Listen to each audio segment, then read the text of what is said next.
हाल ही में भारत को red flag दिखाते हुए पेंटागन ने अरुणाचल प्रदेश को लेकर चीन की साजिश के बारे में खुलासा किया है। दावा हो रहा है कि चीन 2049 तक अरुणाचल को हड़पने का सपना देख रहा है, ठीक वैसे ही जैसे उसकी नजर ताइवान पर है और इसकी चीन पूरा रोड मैप तैयार कर चुका है। ये पहली बार नहीं है जब अरुणाचल प्रदेश को लेकर चीन की साजिश पर बात हो रही हो। इससे पहले भी चीन ने भारत के इस राज्य को हासिल करने की साजिशें रची हुई हैं। पेंटागन ने अमेरिकी कांग्रेस को एक रिपोर्ट सौंपी है जिसमें दावा किया गया है कि चीन ने अरुणाचल प्रदेश को अपनी कोर इंटरस्टेट में शामिल किया है, यानी चीन अरुणाचल पर कब्जे को अपनी प्राथमिकता मानकर चल रहा है। सिर्फ यही नहीं, यह दावा भी किया गया है कि पाकिस्तान को सीढ़ी बनाकर चीन भारत को चौतरफा घेरने की तैयारी कर रहा है। पेंटागन की रिपोर्ट में खुलासा हुआ है कि चीनी की पीपल्स लिबरेशन आर्मी एक के बाद एक कई देशों में अपनी सैन्य रणनीति के तहत काम कर रही है। आखिर चीन की रणनीति क्या है और चीन क्या चाहता है, क्यों वो लगातार कई देशों में मिलिट्री बेस तैयार कर रहा है, ये अपने आप में बड़ा सवाल है। और आपको बताएं, इसी को लेकर जो पेंटागन है, जिसकी ओर से जो ईयरली रिपोर्ट सामने आई है,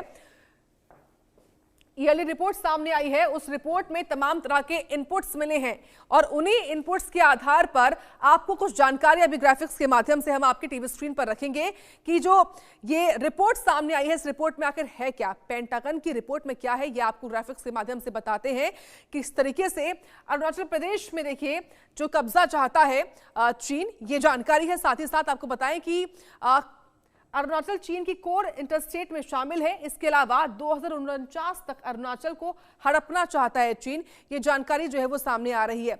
इसके अलावा बताएं आपको, अरुणाचल पर कब्जा चीन की प्राथमिकता में शामिल है। साथ ही पाकिस्तान को सीढ़ी बनाकर भारत को घेरने की तैयारी इस वक्त चीन कर रहा है।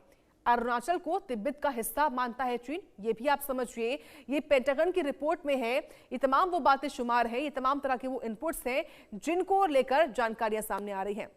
साथ ही आप ये भी समझिए कि चीन को लेकर पेंटागन ने जो दावा किया है, उस बड़े दावे में क्या है वो भी आपको ग्राफिक्स के माध्यम से बताते कि जो ड्रैगन है, चीन है, उसकी नई खुराफात क्या है। तो देखिए, चीन को लेकर पेंटागन का बड़ा दावा, भारत को चौतरफा घेर रहा है ड्रैगन, ये पेंटागन ने अपनी रिपोर्ट में बताया है। पाकिस्तान, बांग्लादेश, श्रीलंका और म्यांमार में मिलिट्री बेस तैयार कर रहा है। चीन भारत के करीब सेना की कर रहा है तैनाती, ये भी चीन की साजिश है जिसका खुलासा हुआ है। जल, थल, नभ हर तरीके से सेनाओं की ताकत बढ़ा रहा है चीन। लंबी दूरी तक सेना की पहुंच बढ़ेगी इससे, ये चीन की कोशिश है। इसी को लेकर बेस तैयार हो रहे हैं और साथ ही साथ समझिए कि समुद्री रास्तों से भी घेरने की तैयारी इस वक्त जो है वो चीन कर रहा है। चीन को लेकर पेंटागन का ये बड़ा दावा है जो कि उसने अमेरिकी कांग्रेस को सौंपी है रिपोर्ट। भारत को चौतरफा घेर रहा है ड्रैगन, ये जो है साफ तौर पर कहा गया है। और इसी को लेकर देखिए, ये जो खुराफात है, इस पर और जानकारी हम लेंगे सहयोगी अजय जांडियाल से। अजय, देखिए, ये पहली बात तो नहीं है, इससे पहले भी तमाम तरह के जो इनपुट्स है वो मिले थे, किस तरीके से चीन जो है वो अलग अलग तरीके से कभी सड़क बनाकर, कभी मिलिट्री बेस बनाकर भारत को घेरने की कोशिश कर रहा है। लेकिन जो पेंटागन की ईयरली रिपोर्ट आई है, उसमें और कौन कौन सी बड़ी बातें शामिल हैं अजय? देखिए, एक चीज तो बड़ी साफ है कि चीन लगातार जो हरकतें कर रहा है, वो हरकतें तब बढ़ गई जब गैलवन में चीन को भारतीय सेना ने मात दी थी। वो एक बहुत बड़ी वजह इसलिए है क्योंकि चीन ने आज तक भारत में जब जब घुसपैठ की कोशिश की तो जिस जगह पर चीनी सैनिक आकर बैठते थे वो चीन के खाते में चला जाता था, इस तरह से कहा जा सकता है, या फिर उस पर कब्जा अपना बताता था चीन। मगर गैलवन में जो भारतीय सेना ने उनको जवाबी कार्रवाई की, जब वहां से खदेड़ा और कई चीनी सैनिक मारे गए, उसके बाद चीन को अपनी स्ट्रेटजी में बदलाव करना पड़ा। उसके बाद चीन कोई हिमाकत कर नहीं सका। राउंड टेबल कॉन्फ्रेंस, कई लेवल की बातचीत का सिलसिला शुरू हुआ और दोनों तरफ से माना गया कि हम जो चीज़ें हैं वो संभालेंगे और अब जो घुसपैठ है उसे रोकेंगे, हम किसी भी इलाके में जो जाने का प्रयास नहीं करेंगे। दोनों सेना तरफ से ये कहा गया कि हम जो है अपनी जो लाइन ऑफ एक्चुअल कंट्रोल है उसको बनाए रखेंगे। मगर उसके साथ साथ चीन जो है वो लगातार हरकतें कर रहा था। चीन ने लद्दाख के अपोजिट किया, चीन ने अरुणाचल के सामने जो इलाके पड़ते थे वहां पर अपना बेस बनाने का सिलसिला शुरू किया, चीन ने बाकी इलाके जो हैं वहां पर भी इस तरह की हरकतें शुरू की। ऐसा नहीं है कि भारत की तरफ से तैयारी नहीं की गई, भारत भी उसी तरह से अपने चाहे वो लद्दाख की बात की जाए, अरुणाचल की बात की जाए, तो अपनी शक्ति को, अपनी ताकत को बढ़ाने में लगातार जो है वो कर रहा है। मगर अभी जो ताज़ा जानकारी जो यूएस की रिपोर्ट आई है पेंटागन की, उसमें यह बताया गया है कि चीन ने दरअसल अरुणाचल प्रदेश को जो है वो ताइवान की तरह अपने उस खाते में लिख लिया है जिसमें वो उसे वापस रिक्लेम करने की कोशिश कर सकता है। ताइवान पर लगातार चीन की तरफ से प्रेशर बनाया गया, कई बार अपने लड़ाकू विमानों से वहां पर जो है वो ऑबरिंग की गई और ये बताने का प्रयास किया गया कि वो चीन जो है वहाँ पर कभी भी अटैक कर सकता है, हमला कर सकता है। मगर यूएस ने जब वहाँ पर समर्थन की बात की तो कहीं ना कहीं चीन जो है उस चीज़ में अभी रुका हुआ है। अब चीन जो है वो इसी तरह की कोशिश जो है अरुणाचल प्रदेश में कर सकता है। या इस रिपोर्ट में ये कहा गया है कि वो इसको भी हासिल करने की जो है अपनी प्लानिंग को जो है वो दर्शाने लगा है। तो कहीं ना कहीं इसके बाद ये भारतीय सुरक्षा एजेंसियां कैसे, क्योंकि ऐसा नहीं है कि यूएस की जो रिपोर्ट है मैं पेंटागन की, उस पर भारतीय सुरक्षा एजेंसियों की, भारत सरकार की नज़र नहीं होगी, यकीनन होगी और उचित प्लेटफॉर्म पे इसको सामने रखा भी जाएगा। मगर सुरक्षा बल जिस तरीके से अपनी तैयारी में है, चीन को एक चीज़ समझ जानी चाहिए, तो जो गैलवान में हुआ था वो एक ट्रेलर था। भारतीय फौज और भारतीय जो सुरक्षा एजेंसियां हैं वो पहले से ज़्यादा बेहतर जो है वो सक्षम है चीन की किसी भी हरकत को या दुश्मन की किसी भी हरकत को रोकने के लिए।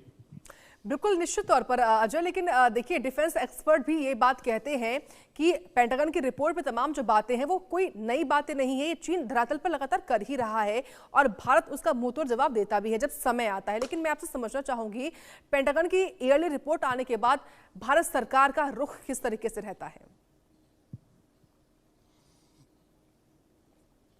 देखिए, आपको बताऊं कि भारत सरकार जो है खासतौर पे अगर आप देखें तो एक चीज़ को बड़ी बेहतर तरीके से देख रही है, क्योंकि अगर आप देखें तो जिस तरीके से पाकिस्तान की तरफ से जब हरकतें हुई या पाकिस्तान जो इतने लंबे समय से भारत पर आतंकी हमले या जंगें जो है वो थोपने की कोशिश करता रहा, उसके पीछे चीन था। क्योंकि पाकिस्तान जो है वो चीन और पाकिस्तान दोनों आपस में दोस्त हैं और चीन तमाम मदद पाकिस्तान को देता है क्योंकि उसके बदले में उसको पीओके और बाकी इलाकों को हथियाना है। मगर भारत जो है पिछले जितने सालों से पाकिस्तान और चीन ने ये प्रयास किए हैं उसको जवाबी कार्रवाई देकर उसे रोका भी है। तो उनको ये समझ जाना चाहिए कि अगर वो दो देश मिलकर जो कोशिशें कर रहे हैं, अगर वो भारत के खिलाफ जो है वो सफल नहीं हो सके तो आने वाले समय में भी सफल नहीं होगा, क्योंकि अब तो चीज़ें बदल चुकी हैं। भारत में सरकार हो या सेनाएं हो, वो पूरे तरीके से बेहतर तैयारी के साथ हैं। जो जानकारी है उसके मुताबिक भारतीय जो रक्षा मंत्रालय है या फिर प्रधानमंत्री कार्यालय, उन्हें इस चीज़ की जानकारी है और इस चीज़ को लेकर वो पूरे तरीके से आश्वस्त हैं कि किसी भी तरह की कोई हरकत वहाँ पे होगी तो उसकी जवाबी कार्रवाई की जाएगी। चीन अगर आप देखें तो लंबे समय से भारत के जो दोस्त थे उनके साथ भारत के रिश्ते खराब करके अपने रिश्ते बेहतर करने की उन्हें मदद देकर कोशिश कर रहा है, चाहे वो श्रीलंका था, नेपाल था, बांग्लादेश। अब देख लीजिए वहाँ पाकिस्तान के जरिए जो हो रहा है या फिर अमेरिका के जरिए जो हो रहा है, वहाँ पे डिस्टर्बेंस पैदा करने का प्रयास किया जा रहा है। मगर भारतीय सुरक्षा एजेंसियां और भारत सरकार इन तमाम चीज़ों पर बड़े गौर से नजर रखे हुए हैं और जरूरत पड़ेगी तो उस तरह से इस पर जरूर कार्रवाई भी की जाएगी। अजय, ये भी बताइए, पेंटागन की रिपोर्ट आने के बाद क्या चीनी विदेश मंत्रालय या भारत विदेश मंत्रालय की ओर से कोई जानकारी या किसी भी तरह का रिएक्शन सामने आया है क्या?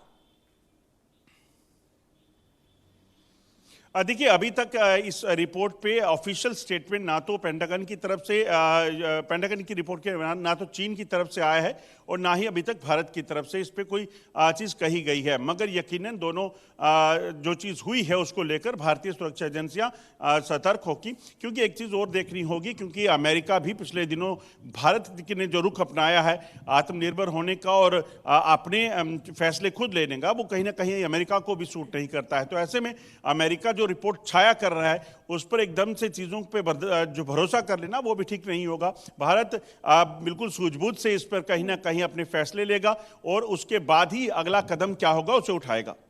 बिल्कुल। और देखिए अजय, भारत की जितने भी नेबरिंग कंट्रीज हैं, इसमें खुद म्यांमार भी शामिल है, बांग्लादेश भी शामिल है, पाकिस्तान और अफगानिस्तान और श्रीलंका क्यों ना हो, इन तमाम नेबरिंग कंट्रीज में देखा गया है एक बात जो हमेशा से गौर करने वाली बात रही कि चीन जैसा देश जो है वो इन तमाम देशों को अपने कर्ज के जाल में फंसाता है और वहां पर अपनी फायदे के लिए काम करता है। लेकिन मैं आपसे समझना चाहूंगी, इस रिपोर्ट के आने के बाद भारत सरकार की ओर से इन तमाम अलग अलग हिस्सों में जल थल नभ के तौर पर किस तरह की गतिविधियां रहती हैं? देखिए, एक चीज़ बड़ी क्लियर है कि भारतीय सुरक्षा एजेंसियां खास तौर पे जब से आत्मनिर्भर हुई हैं, जिस तरीके से उनकी तैयारी है वो बड़ा स्पष्ट है कि भारत पूरी तरीके से तैयार है किसी भी स्थिति से निपटने के लिए। जहां तक म्यांमार की, बांग्लादेश की, नेपाल की या फिर अफगानिस्तान और पाकिस्तान की बात की जाए तो तमाम देशों की अगर आप देखें तो ये वही देश हैं जो भारत की मदद के से ही कहीं ना कहीं इनको या चाहे वो बिजनेस इन्वेस्टमेंट हो, चाहे वो तमाम चीज़ें हो, तो इनको तमाम मदद जो है इनके मुश्किल समय में भारत की तरफ से दी गई है। मगर इसी मदद को कहीं ना कहीं ओवर पावर करने की कोशिश जो है वो चीन, पाकिस्तान, अमेरिका जैसे देश करेंगे। क्योंकि एक चीज़ को हमें समझना होगा, भारत की शक्ति जिस तरीके से, भारत एक उभरती हुई शक्ति बना है, भारत का कद जिस तरह से बड़ा है, वो पाकिस्तान हो या अमेरिका हो या चीन हो, इनको गवारा नहीं होगा इतनी